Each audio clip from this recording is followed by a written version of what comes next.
Welcome to the BEASTwriter family, where social media engagement is encouraged. I am your host, Ryan Sakamoto, and we are back discussing the 2022 NFL Draft. And really, I've been fielding questions on if there's going to be a potential blockbuster deal.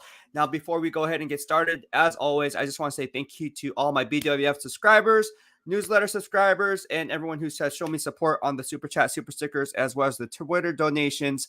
Really appreciate the love and support from all of you. So thank you so much. I just wanted to go ahead and put that out there before we go ahead and get started, because without you guys, I wouldn't be where I am today. So thank you so much. All right. And then we're going to go ahead and talk about exactly what teams will actually pull a trigger based on tendencies, GM tendencies, and biases. And also, you have to look at the NFL draft, because I think it's weird that people go off the valuation chart, because like I said earlier in the BWF this time last year, like the valuation chart doesn't mean it doesn't mean crap, because at the end of the day, it's like every GM has their own valuation chart. And aside from that, if you believe that a player is going to be an all-pro player or a generational talent, you will give up more than what the asking price is for, like, let's say another GM would based on the valuation chart, right? So if you look at past behavior and you look at tail end of first round draft picks, which I have the analytics on, and I talked about it earlier, you will know that it really varies. I mean, yeah, you can kind of say around 1 and then around 3. So if you look at the valuation, no, it doesn't really work that way. All right, so we're going to go ahead and get started. I know you guys have a lot of questions. My man, Jean-Paul Edward de Dios, thank you so much for tuning in, Arizona Cardinals fan. He said on Instagram, and again, he's a BEASTwriter Plus newsletter subscriber, so I'm going to answer your question. So he asked me on Instagram, sent me a DM, and he said, look, like, you're high on George Karlaftis, and I know the Arizona Cardinals are tied to him based on your BEASTwriter Plus newsletter. And I know you really like him. So what is your reasoning, or what do you think is the reason why he hasn't had like the gaudy sack numbers? And it's almost like this, right? When I run my BWF grades and you talk about players like George Karlaftis out of Purdue, if you guys want to play catch up, George Karlaftis to me is really a one-man wrecking crew. I mean, if you look at that Purdue defensive line, that front seven, I mean, they get gashed up the A gap, B gap time and time again. And for George Karlaftis to have that kind of a season says a lot about who he is, because teams are making him the focal point of the game plan. Oh, right? Like, dang, man, like, there's one guy we got to stop is George Karlaftis. Whereas at Georgia, you got to stop Trayvon Walker. You got to stop Quay Walker, Nakobe Dean, Jordan Davis. The list goes on and on, right? So sign on the back end, Darian Kendrick. I mean, we can talk about the whole entire defensive front 7 and entire 11 if you want to go that route. But to put it in perspective, George Karlaftis is still getting home. He's still getting to the quarterback. You look at the NFL traits, those convert. When I talk about converting speed to power, GM Trent Baalke always talks about it, and so do as every NFL scout out there.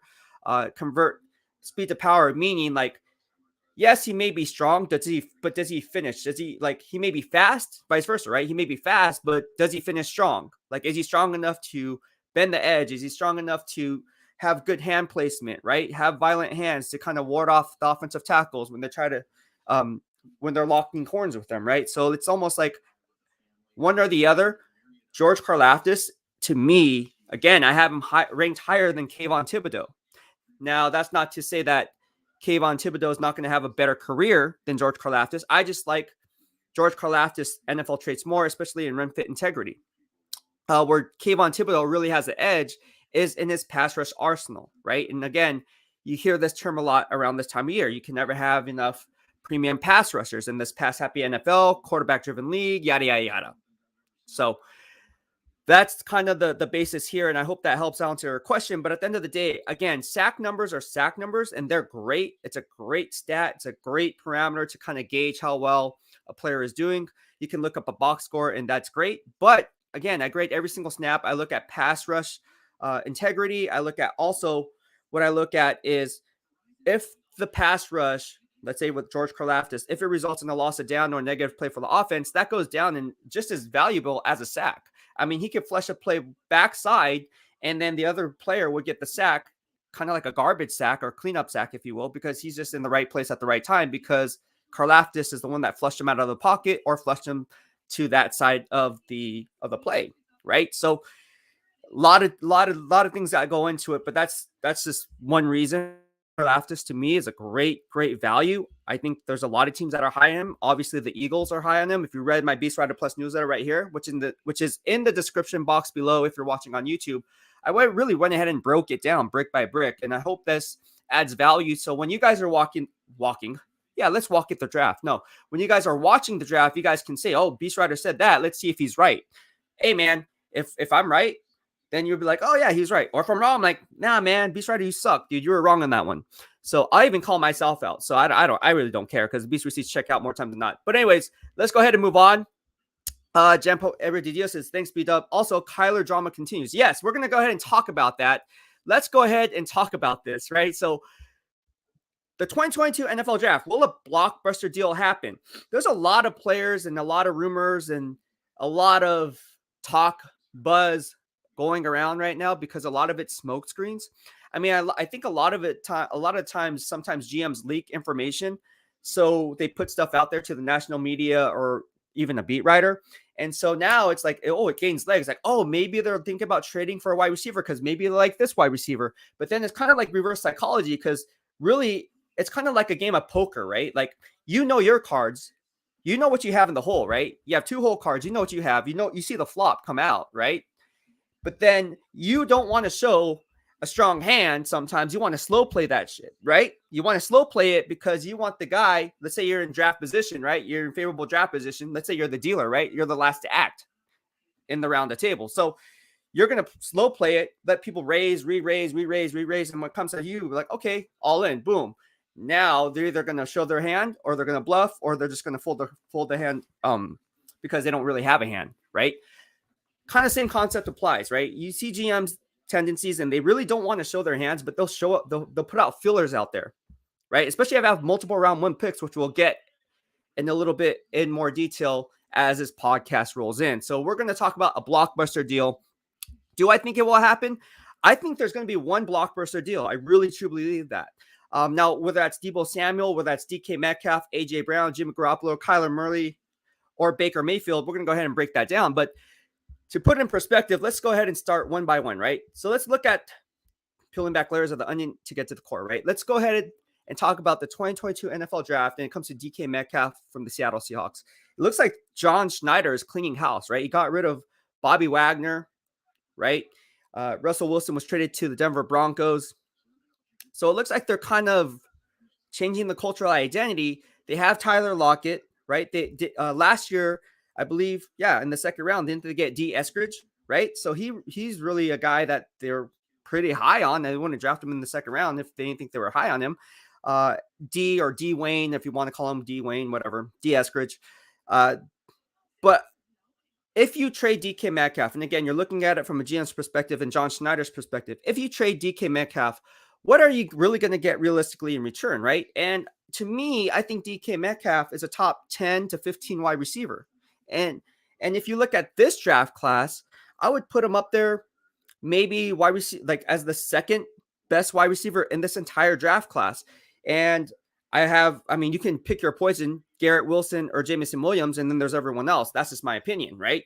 And so when you do that and you put DK Metcalf in this lineup, in this cream of the crop draft class, and you say, okay, at the end of the day, we are projecting these wide receivers if they can project at the NFL level based on the scheme that we're asking them to do. Well, if you look at DK Metcalf, you know he has a proven track record. So you know what you're getting with DK Metcalf. So you're not getting future gains. You're getting what you already know what you're getting, right? You're getting face value. You already know what you have in DK Metcalf. And so when you look at the teams that actually will make a deal for DK Metcalf, now when I went ahead and ran the numbers, I think a good team that would make a trade for him would be, let me pull it up here, the Philadelphia Eagles, New Orleans Saints, Green Bay Packers, and Kansas City Chiefs. All those teams have multiple round 1 picks. In fact, 8 teams have multiple round 1 picks as it currently stands. That is the lowest number of teams that have first round picks because that's a 75% rate in 42 years. Let that sink in. So what does that tell you? That means that these teams are going after proven talent because they're going after the Rams formula. Hey, let's just go buy players. Let's just buy a ring. Let's just go back to the Eddie DeBartolo days before the collective bargaining agreement was in play back in 1994 when we got Ricky Jackson, Deion Sanders, guys like that. Who else did we get? Oh, Ken Norton Jr., right? You guys remember these guys. Tim McDonald in 1992, 93, whatever that season was, when they used to be the Phoenix Cardinals. Remember that? Let's just go after these guys and we'll be set. Bart Oates from the New York Giants. I mean, come on, the list goes on and on and on. And you see NFL GM saying, hey, look, we can buy a ring because the Rams did it, even with the salary cap the way it is today. So now you're kind of looking at the formula that kind of like what the NBA is doing, right? Remember the Miami Heat? We're not going to win not one, not two, not three. LeBron James, right? Dwayne Wade, Chris Bosh. You guys get the picture. But yeah. So with that being said, I think the Philadelphia Eagles would be a team that would be in play for DK Metcalf services, because if you look at what they have in their draft position, as we talk about in layman terms, if you play poker, they hold draft position, right? Because realistically, where are they drafting? Well, let's go ahead and look at the draft order, right? So the Philadelphia Eagles, and again, I'm looking at it, not what I would do, but how I see it possibly playing out, right? That's how I do my mock drafts. You guys know this. All right, they hold the 15th overall pick, and they also hold the 18th overall pick. Well, in that tier, based on my mock draft, I see a wide receiver 2 coming into play. I don't think Garrett Wilson is going to be there, obviously. But a Chris Olave type might fall to them, because I think a lot of these quarterbacks are going to get pushed off the board, leaving better players on the vertical boards on a lot of these different teams dropping down. So when you're looking at that, you might see a little bit more movement than in years past, simply because of the fact like, yo, this is not a really strong quarterback draft class, but yet every freaking year you see these GMs trying to hit the panic button and draft a quarterback and say, you know what, let's just take a risk on this quarterback. I don't like that line of thinking, but every year we see it happen, and these quarterbacks don't pan out more times than not. So that's why I think a Chris Olave Philadelphia Eagles fit might happen. And if you're looking at it, who would you rather have, DK Metcalf or Chris Olave? Now you got to look at the instant gratification versus long-term gains, right? To me, especially if I want to know if Jalen Hurts is the guy, I don't want a guy who coming in as a rookie. I want someone established, right? And you see it with Howie Roseman. He drafted 2 wide receivers, right, in recent memory, Jalen Reagor and obviously Devonta Smith. But then he also went after guys like J.J. Arcega-Whiteside, right? And you look at these guys that they have there, Nelson Aguilar, right? How did that go? How did that fare, right? So you look at what Howie Roseman likes to do. I think realistically, if the opportunity came and all the Eagles had to give up was a first-round pick for DK Metcalf services, I think you pull that trigger. DK Metcalf and Devonta Smith, and you're off and running. You have your wide receiver 1 and wide receiver 2 now. That's just how I see it could possibly play out, right? That's just one team, right? There's 8 teams that hold multiple round 1 picks. And then if you look at what John Schneider would get in return at those selections, right? If it's one of those 2 first-round picks with the Philadelphia Eagles, you look at what their needs are, right? And if you look at the Seattle Seahawks, they have a plethora of different needs. They have a needs at quarterback. They can use an offensive tackle, offensive guard, inside linebacker, outside linebacker, and cornerback, because they are converting under Clint Hurt. They're all are converting to a 3-4 base from a 4-3 front. So the personnel schematics of it is now in play, right? You got to think about it. That's another layer of the onion to get to the core. So realistically, when you're looking at it, and as I formulate my mock drafts, I'm saying, okay, if I'm going to go ahead and put a trade like Mel Kiper does, realistically, who would they go after? History tells us that they'll go after a Big 12 player, a guy from the Big 12. All right. I don't see a Big 12 player worthy of that selection. In fact, I think they might, and they always do something weird. Like they always go after like players are like, why would you go after that player? I mean, I remember Bruce Irvin, right? That was one that was like, well, okay, I don't really get it. What LJ Collier, wasn't he another one? Who else was it? There's a lot of first round picks that were just like head scratchers for me. So with that being said, I know if you want to talk Big 12, Jordan Brooks from Texas Tech. But when you look at the Seattle Seahawks, again, I think a perfect fit for the Seattle Seahawks 3-4 base. And again, you're not converting, right? You're not projecting, because a guy who played in that 3-4 base, my draft crush, Nakobe Dean out of Georgia, who led that Georgia defense, he would be a prime example of a nice fit. taking over for Bobby Wagner. Just saying. So it makes financial sense in terms of money because you're on a rookie contract. You're getting younger. You don't have to deal with DK Metcalf's long-term extension with all these wide receivers getting paid out. And then you also can go ahead and obviously now you hold multiple round 1 picks. You can roll over and manipulate the draft board how you see fit. All right. So that's why I think the Philadelphia Eagles and Seattle Seahawks dynamic might work for DK Metcalf services. If not him, right? If not him, we talk about the New Orleans Saints. Is Michael Thomas going to return to his 2019 Offensive Player of the Year form? I don't know. History tells us it probably won't happen, right? So again, you need a wide receiver 1. So if that's the case, and you look again, they hold multiple round 1 picks. Likely, what are they going to get in return? Well, you get DK Metcalf in return, but then also from the Seattle Seahawks perspective, again, if you're Mickey Loomis and you make this deal and strike a deal with John Schneider, I mean, you're sitting there, John Schneider, and you're holding what, the 18th overall pick, or you're holding the 16th overall pick, kind of in the same line with the Philadelphia Eagles. And again, if you look at what your needs are, Mickey Loomis. Well, now John Schneider, it's the same thing, right? So quarterback, offense tackle, offense guard, inside linebacker, whatever. So any one of those players in those cluster of players that likely are targeted by the Seattle Seahawks, because they already hold the 9th overall pick, if I'm not mistaken, from the Denver Broncos deal for Russell Wilson.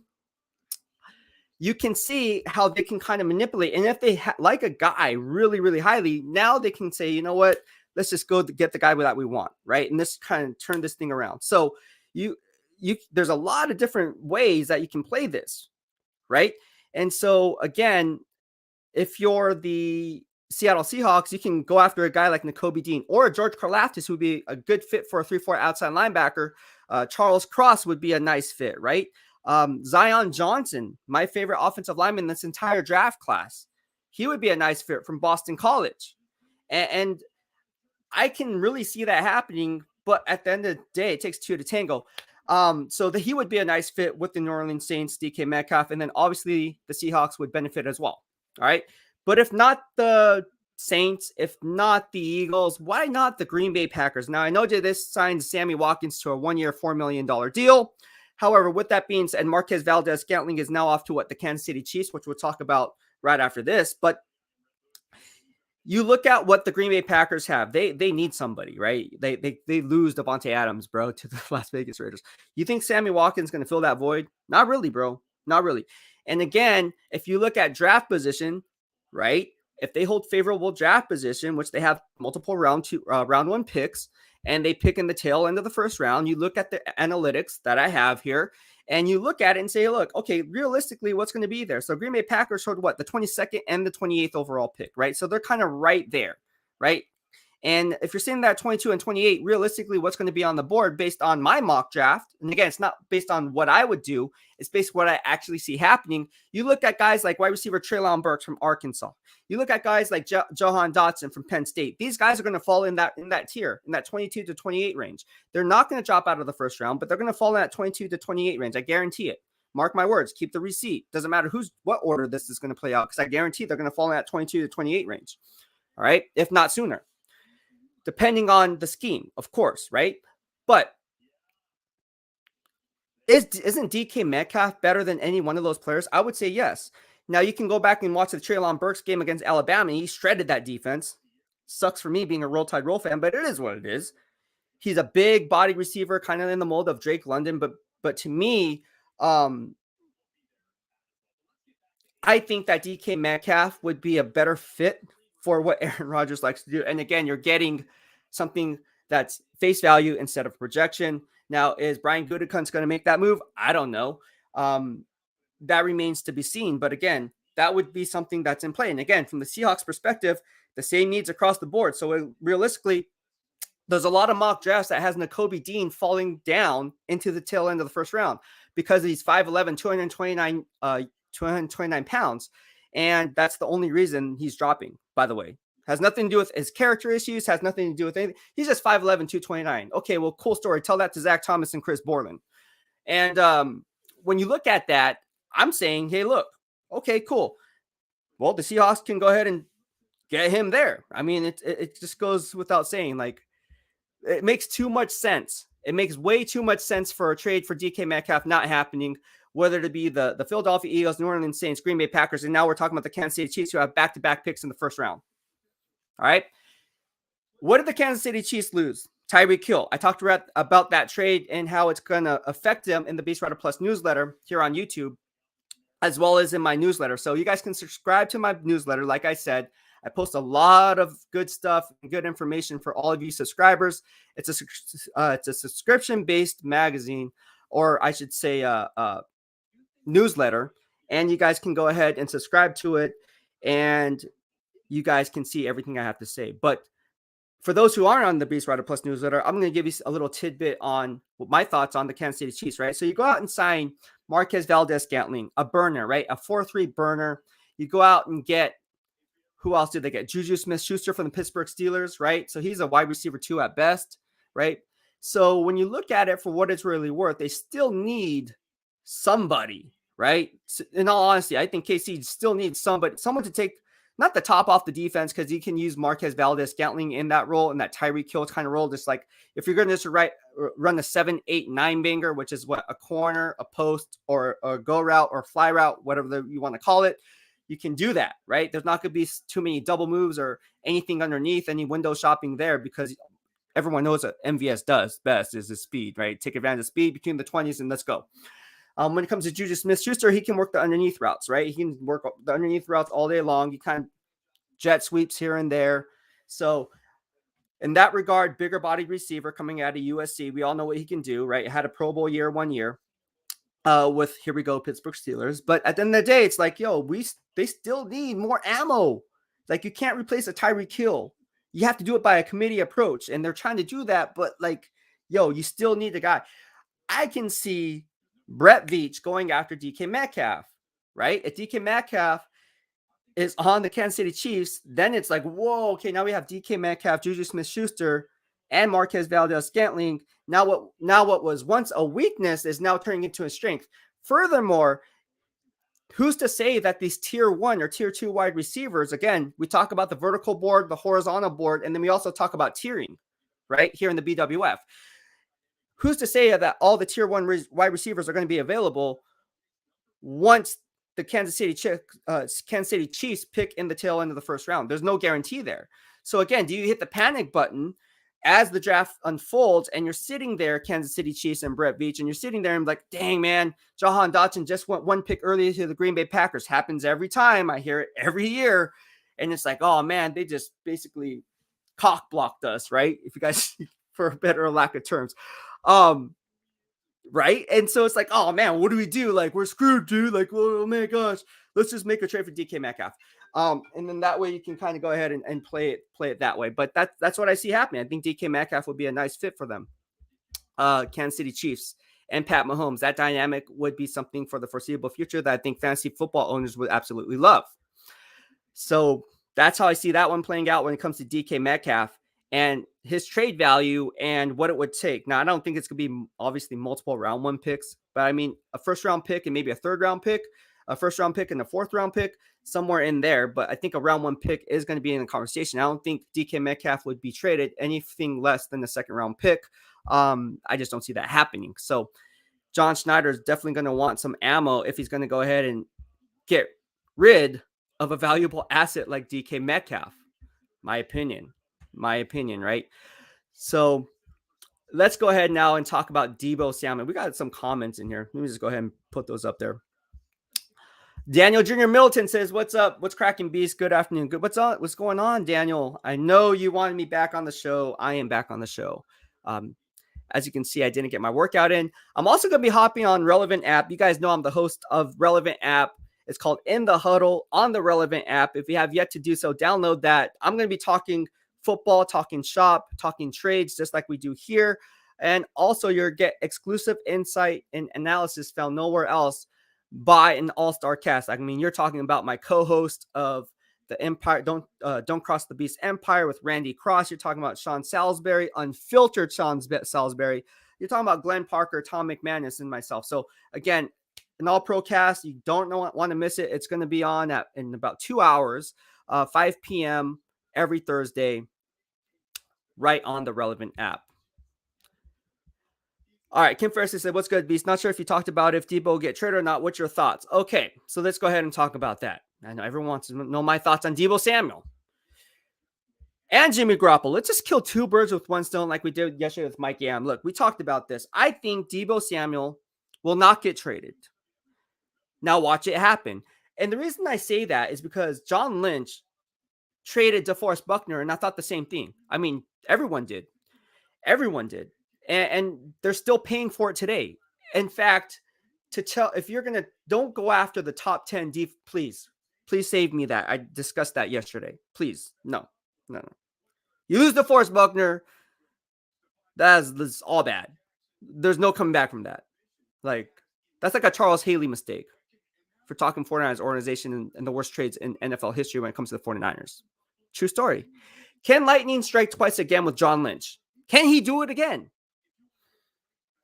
I don't see it happening. I think John Lynch is what he's going to do.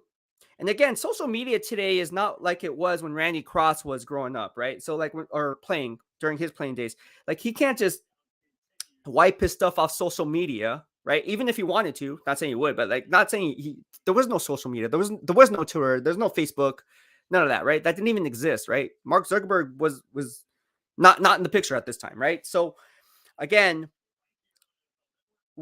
when it comes to like Deebo Samuel scrubbing his stuff, yeah, he's showing that he's upset, right? It's kind of like a passive aggressive, right? Like, we all have those people in our lives, that people who are passive aggressive, but they also want something done, right? And how do you actions always speak louder than words, right? So he can say he's upset, he can tweet, or you can just do what he did. And then obviously that's kind of like a subliminal message to John Lynch. Hey, look, man, I want to be the highest non-paid quarterback in the entire NFL. But he holds leverage, but he doesn't hold leverage in that, yes, he's in the last year of his contract as a second-round pick, okay? But the Niners can always use the franchise tag and slap the non-exclusive franchise tag on him. So if a team does decide to go ahead and sign him, the Niners would get 2 first-round picks or whatever is negotiated for his services the following year. So I don't see Deebo Samuel getting away during the draft. Now watch it happen. I just don't see him being traded on draft. I don't see that happening. I just don't see. Now again, watch it happen, because I said the same thing about DeForest Buckner, but I just don't see it happening. I don't know. If you guys think it's going to happen, like, I wouldn't be surprised. But I don't see it happening. I think John Lynch is too smart of a guy to make that play. Now watch it happen. I don't know. Jean Paul Everdidio says Cardinals are rumored to draft Jahan Dotson. Well, that's weird, because they already have Rondale Moore there, and they drafted him in the second round. I loved Rondale Moore and what he brought to the table. They just signed AJ Green to a 1-year deal, so they brought him back. And then you have DeAndre Hopkins. So realistically, at wide receiver, I think they hold the number 23 overall pick. Realistically, that to me is a smokescreen. Because again, in the 22 to 28 range, based on my analytics and my mock drafts, I see Jahan Dotson. I see guys like Treylon Burks. I see guys in that tier 2 going in that window. So again, now's the time to put out those leaks, because at the end of the day, now people are going to start talking about it. And if there's a team, like let's say the Green Bay Packers, that really love Jahan Dotson, like, you know what? Aaron Rodgers wants his Randall Cobb. Maybe we can get a guy like Jahan Dotson. Well, maybe we have to trade up because the Cardinals are really interested in Jahan Dotson when they're really not. So I don't think the Cardinals are going to draft Jahan Dotson. I just don't see it. I don't see it. Not based on my analytics. I don't see it. I don't think GM Steve Keim is going to make that move and draft a wide receiver. I think there's 2 other pressing needs, especially when you lose guys like Chandler Jones, and you really need an edge rushing presence. Now, again, Zaven Collins, Isaiah Simmons, they drafted back-to-back linebackers in consecutive years, but they could do it again. I like George Karlaftis. I really do. I think George Karlaftis is their likely target. If he's sitting there at 23, I think he's the guy, as stated in the BEASTwriter Plus newsletter. All right. Eddie the Horror Addict says, do you think Ayuk is heading towards a good-sized contract or possible departure when it's time to resign? You know, that all depends on Deebo Samuel, right? That all depends on Deebo Samuel and how much money he's going to get. And obviously, it's going to be a front-loaded deal. And again, not just the wide receiver position, because now you have Deebo Samuel there for the long term. You can't extend everyone. And then you also have Nick Bosa on the flip side of that, right? That 2019 draft class. So it's hard for me to say what Brandon Ayuk's value is, because at the end of the day, he's solely going to be a wide receiver 2 as long as Deebo Samuel's there. Like he's like a John Taylor, right? You have Jerry Rice there. I mean, obviously not on that level, but you guys get what I'm saying. John Taylor would have been a wide receiver 1 on almost any other NFL team. I'm serious. During his playing days, number 82. You guys don't know who John Taylor is. Number 82, return guy. The guy can do it all. It's basically the 49ers version of Tim Brown, right? What the Raiders have with Tim Brown. And so John Taylor, to me, was a do-it-all wide receiver, right? He can do all these different things, right? But he was always in the shadow of Jerry Rice, right? Because of how good Jerry Rice is. Brandon Ayuk is always going to be in the shadow of Deebo Samuel as long as he's there. So when you're at the negotiation table and you're Parag Marathe, right? And you're sitting there and you're like, okay, well, let's look at your stats. And then the agents could be like, yeah, but he was playing with Deebo Samuel, dude. Like if you look at the percentage of snaps played compared to how many targets he got, compared to the touches that he got, see, then it's like a negotiation process. So I don't know what it is, but if Brandon Ayuk goes over 1,000 yards, I mean, we can talk about that at that time, but right now it's hard to see what his value is. And especially with so many other moving parts and so many other free agents coming up for big long-term contracts. No one says, why would the Chiefs avoid paying Hill just so they would have to pay DK when Hill produces better than DK? Simply because DK Metcalf will be a lot cheaper than Tyreek Hill. So DK Metcalf would be a lot cheaper than Tyreek Hill. And that's why you would go ahead and make that trade. Now, again, all these tier 1 wide receivers in that 22 to 28 range, that's where it's going to be a hot spot for me on draft day as we watch the live stream together here on YouTube in the BWF, as I did last year, curling in one hand with my correct predictions and eating pizza on the other. But again, I tweeted this out earlier. I said Jamison Williams probably is high on their board with Brett Veach because he can redshirt that guy if need be. And then now you have your Swiss Army knife that can replace Tyreek Hill. But if some other team gets Jamison Williams beforehand and jumps in front of the Kansas City Chiefs, because we see it every year in the tail end of the first round, because he ain't going to last. Jamison Williams is not going to last in the second round, guys. I'm just telling you that right now. He's not. He's just too good of an asset to be going in the second round, especially, I don't care if he had tore his ACL. I mean, this is not a Tank Carradine top 10 to 15 talent that dropped in the second round back in, what year was that? 2013 from Florida State. And what happened was Trent Baalke at that time, he traded up from 40 to 34 with the Tennessee Titans in order to land the torn ACL player that was otherwise known as a top 10 to 15 talent. When it comes to Jamison Williams, he is a top 10 talent in any given draft because of his versatility and what he brings to the table, not only at the wide receiver position, but from a return special teams ability. And so that when you look at that, to me, Jamison Williams is the best wide receiver to come out of this draft class. I do like Garrett Wilson. I do like Chris Olave, but to me, maybe that's me being biased as a Roll Tide Roll fan, but hey, look, I'm going Jamison Williams and rolling that way all day long. Jean-Paul Aberdillo says, I would love an edge. Yeah, George Karlaftis, get that guy at 23. Eddie says, right on. Thank you for the answer, bro. Agree 100%. Thank you so much. I appreciate the love. And again, if you have any questions, send me those super chat and super stickers, and I will be sure to go ahead and answer your questions the best I can. Now, also, I'm also on the BEASTwriter Plus. I have a BEASTwriter Plus newsletter, and it's in the description box below if you're here on YouTube or Facebook, whatever the case may be. And you guys can go ahead and subscribe, or I'll just put it right here and just go to beastwriternfl.com. You can start a 7-day free trial so you guys can kind of see exactly what I'm talking about. So you'll be in the know before they know. Because again, a lot of the stuff that I come on YouTube for, I really just save it for my BEASTwriter Plus newsletter subscribers because that's an exclusive content, kind of like what ESPN Plus has. So do me a favor if you guys like this kind of stuff and you guys want to know about what I have to say.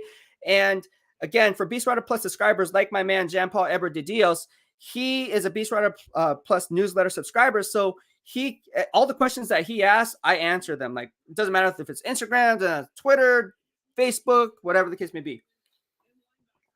But yeah, man, this draft, I mean, I'm dialed in just like I was last year and previous years, man. I'm actually, to be honest with you, I never thought I'd be more dialed in because I'm always dialed in. But like this year, I'm pretty freaking dialed in. Like last year I hit on what was it? Like 7 of the first 9, or out of the first 10 picks, I hit on 8 of those 10 picks. Right. And then I think I hit on half of the first round draft picks. This year, I mean, it's going to be really unpredictable, but I think I'm on the right track because there's going to be some trades that are going to happen, obviously, and that's going to shake up the draft board. Now, there's a lot of talk right now, a lot of buzz surrounding these 3 quarterbacks that are being pushed up the draft board. I don't see that happening, and I think that's a smokescreen in itself, because I think when you look at teams that need quarterbacks, why would you trade up in the first round for a otherwise quarterback that wouldn't be a first round talent in any other given draft? Like, it just doesn't make sense to me. If you're a GM and you're going to make a push for a guy like Malik Willis and you feel like you have to trade up for that guy, unless you're on the hot seat like Ryan Pace was and he had to make the trade for Justin Fields, which I predicted, right, from Vegas. And they asked me, what's the biggest splash that you think is going to happen on draft day? If you guys want to see what I had to say on that in real time, right before the draft, I said, this is what's going to happen. I said, I think Ryan Pace, because he's on the hot seat, is going to give up the farm for a quarterback, and it's going to be Justin Fields. I said 1, 2, and 3 is going to be Trevor Lawrence, and second is going to be Zach Wilson, and then Trey Lance. And they're like, oh, wow, like, that's crazy. Okay, what's going to happen with Mac Jones? I was like, dude, he's going to fall outside the top 10. Like, and go in that 15 range, and the Patriots aren't going to move up. They're going to stay pat. If anything, they're going to trade back, and they're going to draft Mac Jones if he's sitting there. Boom. All 5 of those things happen. Check the receipts. When it comes to the quarterback draft, I do not anticipate these quarterbacks getting pushed up too much. I don't see 3 quarterbacks going inside the top 10. The Carolina Panthers are the hot spot because, again, what are you going to do with Sam Darnold? Okay, you're going to draft a quarterback, Scott Fitter, right? Coming from the Seattle Seahawks. You're going to draft Scott Fitter. You're going to draft a quarterback like Kenny Pickett. I don't know. I don't see that happen. I think there's too much other talented players that you could go after. Now, again, it's not what I would do. It's what I think actually is going to take place. I don't think these quarterbacks are going to be pushed up the board too much. I just don't, I'm not buying that. I think that's a huge smokescreen right now. I think these teams are going to take a wait and see approach. And again, there's so many other quarterbacks out there like Baker Mayfield, right? Jimmy Garoppolo, right? The list goes on. Kyler Murray, right? We can talk about Kyler Murray. This guy, is he going to be returning to the Arizona Cardinals? I don't know.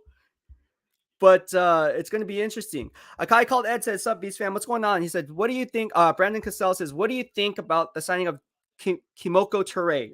It's all right. It's a signing. I mean, it's funny. 49ers Twitter always goes berserk over any type of stuff. Oh, man, this guy's going to be the next, the next great pass rusher. Like, I read reports. Like, nah, man. Like, this, call it what it is, man. He lasted this long for a reason. I'm just saying, this is not a Tyrann Matthew situation. It's like totally different. He's good. He's serviceable, but is he going to be like a double-digit sack artist? No, no. He's going to be like a 5 to 6 sack guy, right? And that's pretty much it. Like, is he going to be like a Arden Key? Arden Key had a hell of a year. And Trent Baalke's gonna love Arden Key in Jacksonville. Yeah, so there's a lot of stuff we can talk about. We can continue going on. We can talk. We're already 40 minutes into this live stream, and we're not even. Dang it! There's a lot we gotta talk. We gotta talk about Kyler Murray. Let's talk about that. Let's talk about that. So Kyler Murray, right? So again, is Kyler Murray going to get traded? Well, I don't know. But it's a possibility. GM Steve Keim could pull the trigger. And again, I break it down from both perspectives, right? The potential fits for the team and exactly what you're getting in return on your ROI, your return on your investment. When you look at Kyler Murray, I see the Giants, the Texans, and the Saints all being in play for Kyler Murray's services. And the reason I say that is because, again, this quarterback draft class is not the strongest. It's extremely weak. Prove me wrong, Kenny Pickett. Prove me wrong, Malik Willis. Prove me wrong, Matt Corral. But it's not the strongest. All right. I think the consensus is it's not the strongest. And if you look at what the Arizona Cardinals need, right? If you get rid of Kyler Murray, obviously you're going to need a quarterback, but aside from that, you're going to need a wide receiver, offensive tackle, nose tackle, defensive end, outside linebacker, cornerback, and strong safety. That's a lot of defensive needs, right? Not so much offensively, but a lot of defensive needs. And when you look at it, and again, if the teams that I just mentioned that hold multiple round 1 picks, 3 of those 8 teams that need quarterbacks, Giants, Texans, and Saints, they would all be in play for Kyler Murray's services. And again, if you're GM Steve Keim, you're looking at it, okay, what's the best draft positional fit where we can get Kyler Murray? Well, obviously, Giants, Texans hold 2 top 10 picks. whereas the Saints are kind of in that mid range, mid first round range. So obviously, if it was me and I was GM Steve Keim, I'm like, you know what? Let's try to go after the Texans first, right? Let's reach out to the Texans first and go from there, because Texans hold number 3, and obviously we play in a 34 base, and Trayvon Walker be a good fit as a 3-4 defensive end who can 2-gap, clip, leverage, whatever the case may be. He can play the piano along the offensive line. And let's say, for instance, Cliff Kingsbury gets fired. Well, shoot. Then they bring in a new coach. And let's say the coach says, you know what? I'm a firm believer. Let's say he's a Lovie Smith. And he's like, I'm a firm believer in a 4-3. I'm a firm believer in the 4-3, not a 3-4. And this is why. This is what Lovie Smith says. Truthfully. Lovie Smith likes the 4-3 rather than a 3-4 because he believes that by putting his players in the best position to make plays, by asking what they do and what they can't do. For instance, if you're a pass rusher, he's not going to ask you to have good, strong run fit integrity. He's going to ask you just to rush the passer because that's what you do best. Vice versa, if you're a run fit guy, right? Run fit discipline guy, right? So if there's another coach that comes in and says, you know what, we're transitioning to a 4-3. Well, guess what? Trayvon Walker is not scheme dependent. He's scheme diverse. And if you have a guy like Trayvon Walker in Arizona, that's going to do wonders to your team because, again, Trayvon Walker to me is the most versatile defensive front 7 chess piece that you have in this draft class, right? The guy ran what was it? A 4.51 40-yard dash. I think he weighed 272 pounds, 6'5". He had a really strong 3-cone drill, right? So you see the explosion. I graded every single snap of him from his 2021 film. Guy didn't have one missed run fit integrity assignment. So you know he's disciplined with his run fit integrity. He can rush the passer. Is he going to be a double-digit sack artist year in and year out? No, but you don't need him to be because he does all those other things so well, right? And the way Georgia used him, they used him in a 1-tech, sometimes a 0-tech, 3-tech, 4-tech, standing outside in the 2-point stance. He was even dropping back in coverage in some of these games. I mean, how many defensive players can you say have done that? I mean, this is like the Julian Peterson. If you're talking about the 49ers, this is like the Julian Peterson type of a player. I'm joking because Julian Peterson was different, but I'm talking, you're not going to expect Trayvon Walker to drop back in coverage like Julian Peterson did and cover Kansas City Chiefs, Tony Gonzalez all game long and hold him to like one catch for 13 yards. If you guys remember that game. But how do I remember that? I remember that because I remember I was at that game. I don't know what year it was when they had the maroon weird uniforms. And Julian Peterson actually went for a play, and it was against Tony Gonzalez. He ran the out route. And the photographer at the time, I think his name was Mickey Flegler, if I'm not mistaken. And he got knocked clean. Like, that was right in front of me. I think it was like on the 25-yard line, 20-yard line, somewhere around there. And there's a blessing in disguise on the story about that. I'm not going to go in details, but you guys can go ahead and see what I had to say about that. That was a really, really crazy game where Julian Peterson just mirrored Gonzalez and really held his own. So yeah, Trayvon Walker to me is the most versatile defensive player in this year's draft class. He can do it. He can do it all. He can convert that speed to power. You see it on film. And I don't care what anyone says about the sack numbers. I see the production in terms of, again, run fit integrity and really getting after the quarterback. You know, he flushes plays backside. He has a hot motor. The stuff that he's asked to do is just on a different level. Jan Paul Eber says, don't forget to smash the like button. Yeah, if you guys like my content, smash the like button. Smash the like button. All right. Little Dude 7 from the BEASTwriter family says, what's good, Beast? If Trey Lance waited until this year's draft, where would he have been drafted? If Trey Lance came out of this year's draft class, bro, there'll be so many teams giving up a king's ransom for Trey Lance. I'm telling you, Trey Lance has the potential compared to Matt Corral, compared to Kenny Pickett, Malik Willis. I mean, I'm talking Trey Lance would definitely be the clear-cut number 1 quarterback coming out of this draft class. And I think it'd be Trey Lance. If you're talking in fantasy football terms, Trey Lance would be tier 1, and then all those other quarterbacks in this year's draft class would be tier 2. So you see a huge gap there, right? I think Trey Lance would have been like arguably going number 1, like if you needed a quarterback, right? No one. Do you think Baker will have a starting job this year? Great question. Depends on the fit. If he goes to a team like the Houston Texans, obviously yes. But I think they really like the Stanford what's his name? Davis Mills. I really do. They like Davis Mills, but yeah, you never know. Baker Mayfield, I think he is a starting quarterback. Now, is he like a top 15, top 20? No, I would say he's mediocre at best, but he's a starting caliber quarterback. He's going to be in the league for 10 plus years. I mean, that's Baker Mayfield, right? He's going to be in the league for 10 plus years, whether it be a backup or a serviceable starter. You just think, let's see, what kind of quarterback can we name that's been in the league? Elvis Grbac, right? Not saying he has that skill set. Obviously, Baker Mayfield has a strong arm and so forth, better skill set. But I'm just saying, Elvis Grbac was in the league for a long time. Kansas City Chiefs, San Francisco 49ers, Ty Detmer, right? Ty Detmer was in the league for a while. Oh, man. Jan Power says, will he be traded on draft day? Baker. Okay, Baker. Will Baker be traded on draft day? That's a tough one, man. That's a tough one because he still don't know what's going on with Deshaun Watson. So I think the Cleveland Browns are like, oh shoot, like yeah, we trade for Deshaun Watson and gave up the farm for him, but at the end of the day, like if we trade Baker Mayfield and Deshaun Watson can't play, like what's going to happen? Like we're kind of stuck. Then our season is lost. Let's face it.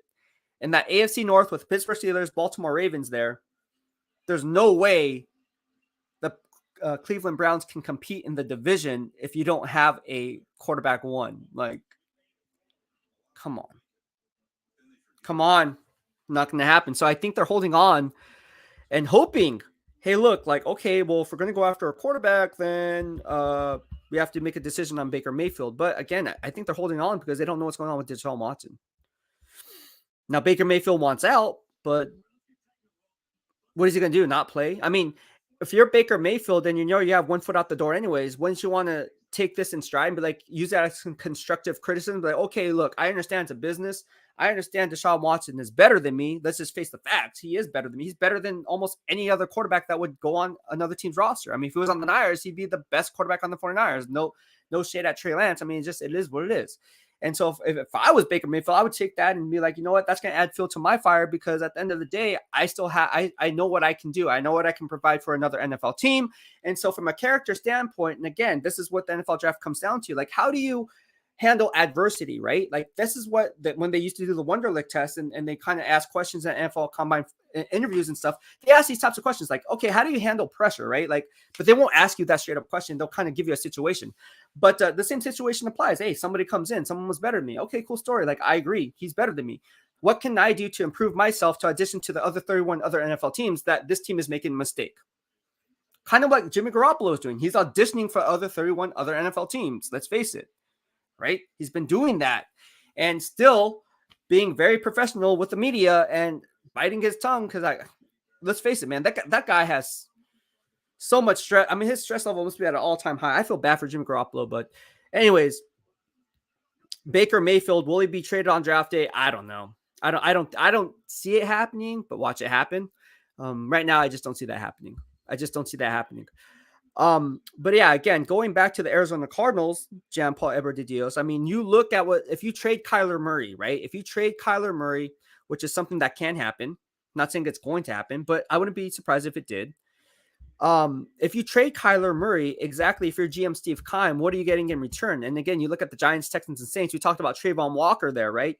Well, the Giants, right? If you trade with the Giants, you can go after a guy like top 10 guy like Derek Stingley, right? Derek Stingley Jr., or even a Kyle Hamilton, right? Or a Garrett Wilson, if you will, right? Now you have Garrett Wilson, Rondale Moore, and DeAndre Hopkins, right? That's kind of like your trio of wide receivers for the foreseeable future. And so when you do that, it creates a perfect storm because now you can focus on other pressing needs later on in the draft, and you hold multiple round one picks. So you can maneuver the draft how you see fit because you hold also the 23rd overall pick.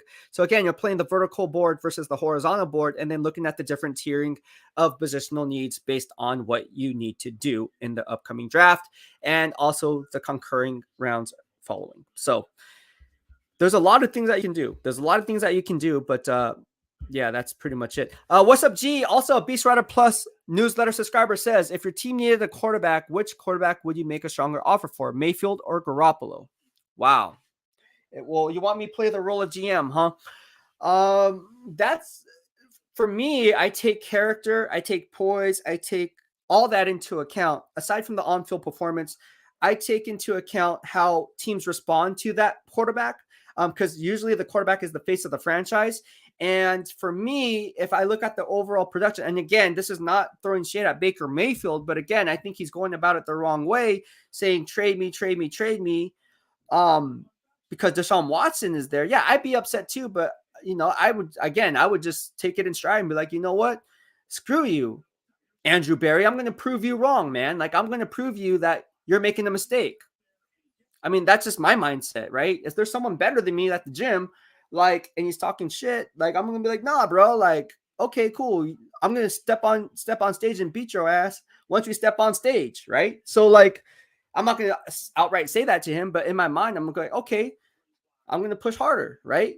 Because for you to come at me sideways like that, I'm going to show up. I'm just going to, silence is golden sometimes. But then again, when the lights are on, it's game time. So I think I would have, it's a tough one because Baker Mayfield has better intangibles than Jimmy Garoppolo, better NFL traits than Jimmy Garoppolo.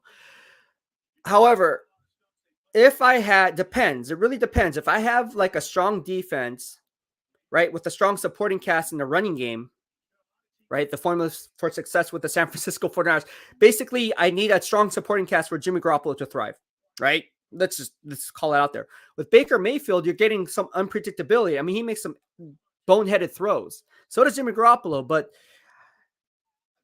I would go with Jimmy Garoppolo. I would go with Jimmy Garoppolo over Baker Mayfield. That's just my opinion.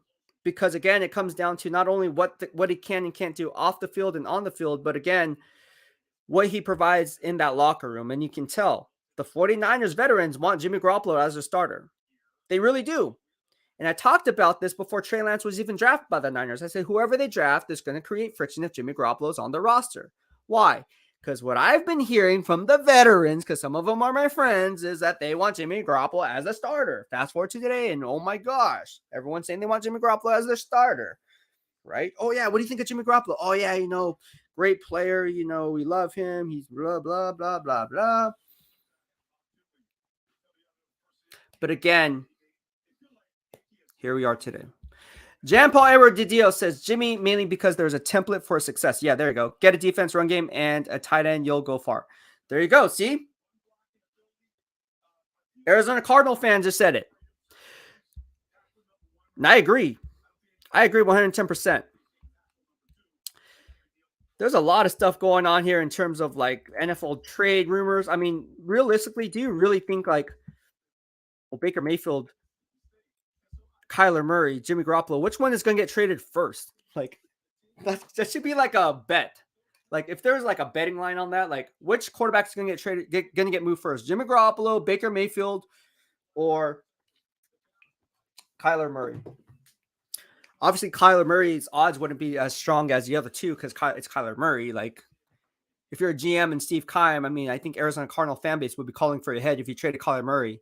But at the end of the day, it's like, if he doesn't want to be there, if he's unhappy, the agent was reportedly on Twitter, took the initial deal off the table.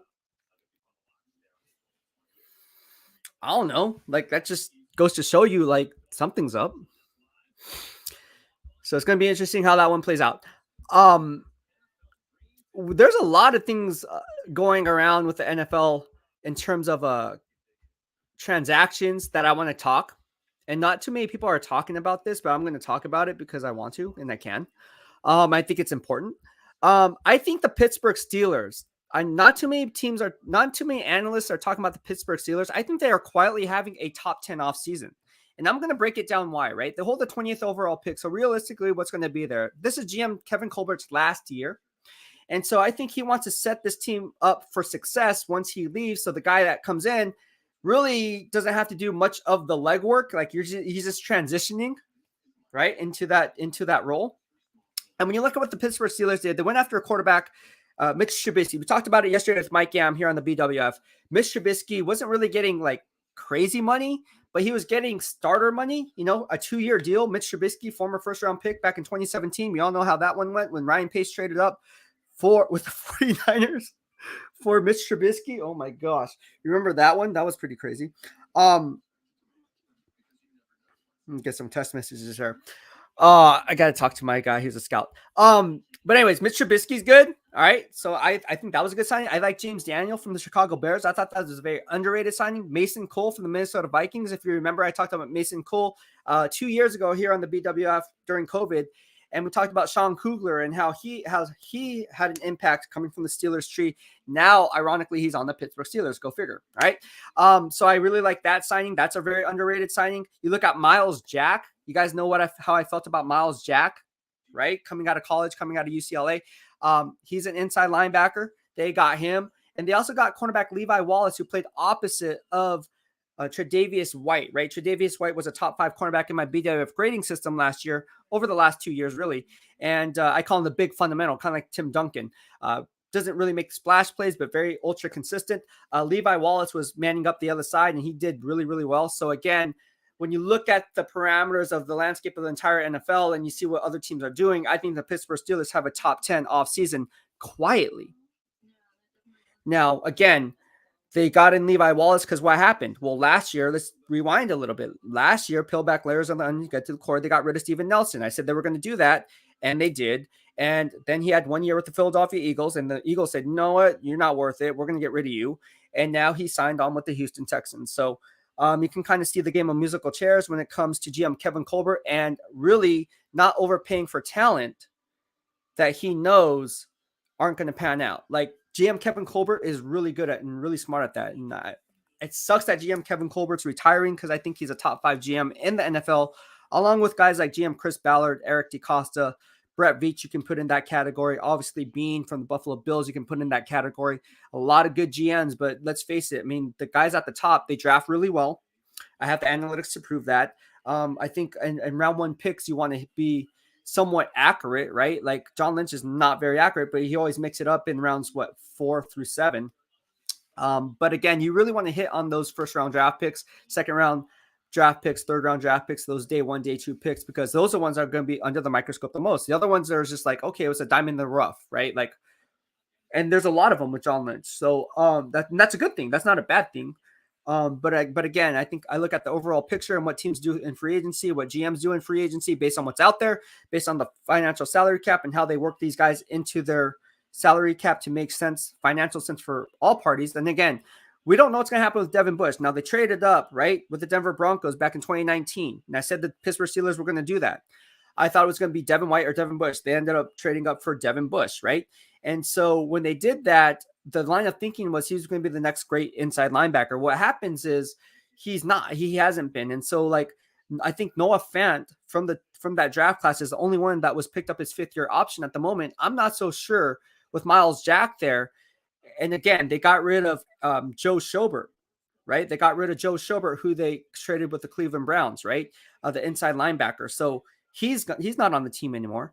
And then now you're not. What are you going to do with Devin Bush? You're going to give him a 5th-year option, or are you just going to use that money because that 5th-year option is huge and roll it over into Miles Jack's long-term contract, right? So, I mean, this is really something that because Miles Jack's a baller. I think Miles Jack is going to perform better than Devin Bush. That's just my opinion. I like Devin Bush, though. That's not saying I don't like Devin Bush. I like Devin Bush.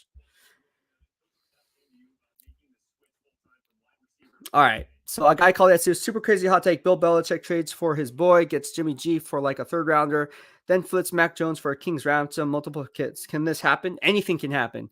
I don't see this happening though, because I think I think this is kind of out there. If there's a prop bet, it wouldn't be a prop bet, right? It would just be a bet, like I don't know. Well, would it be a prop bet? I don't know. If it's out there, like that would be what is it? That would be like what, 2,000 to 1 odds. Jean-Paul Edward Didio says they also got Brian Flores. That is very true. That is very, very true. The Steelers got Brian Flores. Go figure, man. Brian Flores is going to be huge for them. Steelers first-class organization. Classic, classy organization, man. It's the Pittsburgh Steelers, dude. Top 5 fan base in the world. Not just here in America. Top 5 fan base in the world. Right up there with the Dallas Cowboys, of course, America's team. They're not America's team. I would say the Raiders are up there. I would say the Niners are up there. You can put the Eagles in there. I think the Eagles, Chiefs are out there, right? But yeah, Yeah.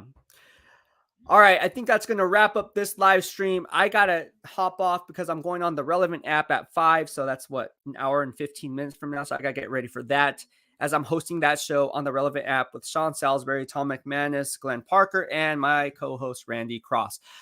Thank you so much for tuning in. I hope you guys had a lot of fun. I hope you guys learned something here as it pertains to the upcoming NFL draft and my thoughts in regards to a potential blockbuster deal from the players mentioned. If you like what I did today, please hit the smash like button and please be sure to subscribe here on YouTube in the lower right-hand corner of your screen and turn on the bell notifications so you stay up to date when I go live. Thank you so much for tuning in. Have a good day. BEASTwriter out.